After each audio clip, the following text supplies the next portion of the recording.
was a good college basketball game. Congratulate Jans and those guys protecting their home court. To me, three things.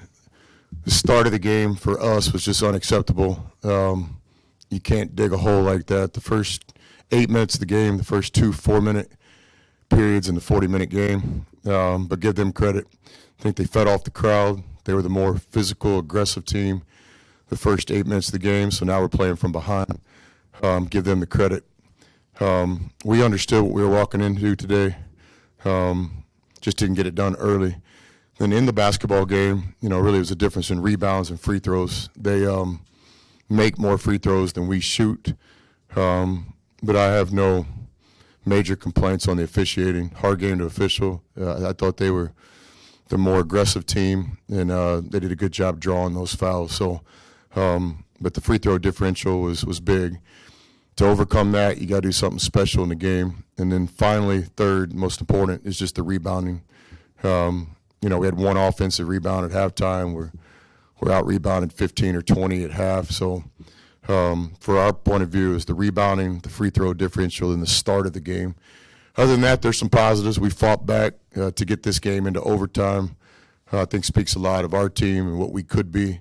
When you get down to late in the game, winning time, it's going to be the team that makes the fewest mistakes. We missed a couple blockouts, and then our shot selection wasn't where it needed to be late. But give Mississippi State the credit. They were the more aggressive team. They played great today at home. It was a good college basketball game. We'll start at the front right here. I guess, what was the most difficult part about, the matchup with Karen Matthews and Keyshawn Murphy down low? Yeah, two physical guys. Really put their bodies on the line. Jans does a good job getting them to their spots.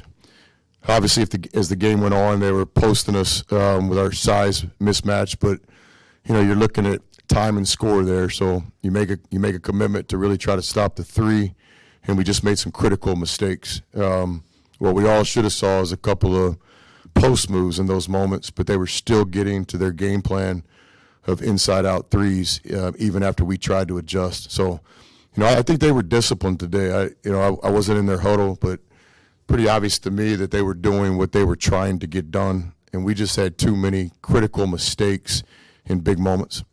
In the middle of the back. Coach, obviously a hard-fought game, wire to wire pretty much after the second half. Coaches always talk about these type of games is really when they find out more about their team. They learn more about their team. They learn from these games so that they can win other games. So what would you say that you've learned about your team tonight? It's just a reminder for our team, this is round 5 in the SEC, so this wasn't the first time we've had some adversity or played against a really good team. But I hope what the reminder is for our players, and what we'll certainly emphasize our next practice is, we got to do what we say we're going to do, also known as discipline. You're not going to make every shot in the game. You're not going to get every call. But you got to do at some point what you say you're going to do.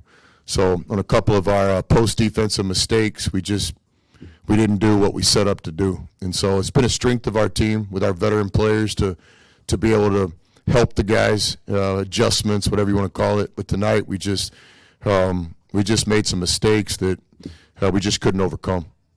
Back again. Coach, Matthew Morrell, obviously not 100%, playing in and out of the game with a heating pad on the bench, but then also stepping up in the biggest moment of the game, knocking down a 3 over State's arguably biggest and best defender. What do you see about the toughness about him today? Yeah, I thought Matt played with a lot of courage today. This game's important to him. Matt's been in Mississippi for 5 years now, and so he understands this game as much as anybody. I thought he played the game with a lot of courage today. A big play in the game was the breakaway layup, and the Matt Morrell I know goes and dunks that ball. Did that decision have something to do with his health? I don't know. I don't want to speak for Matt, but that was a big play in the game. But Matt played really hard today. He played with some courage. He's overcome a little bit of adversity, as are most players in college basketball right now. It's January. There's not a lot of guys out there feeling 100% healthy right now. Go to the front row and the far right.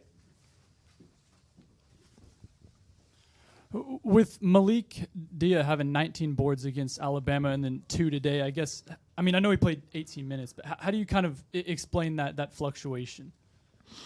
Yeah, I think the first 8 to 10 minutes of the game was really disappointing to me, just our competitiveness, not just Dia. It's a team sport, many of his teammates.